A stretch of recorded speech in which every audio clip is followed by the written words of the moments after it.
MFC l2700dw printer replace jump. Okay, first time এটা খুলে নিতে হবে কভার।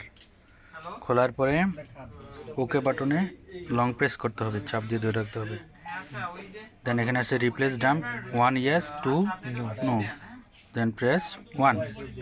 ওকে, এন্ড কভার আটকায় দেব।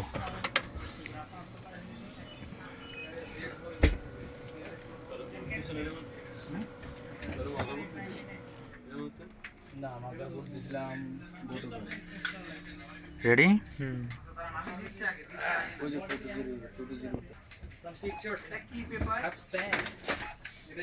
টেস্ট প্রিন্ট দিচ্ছি।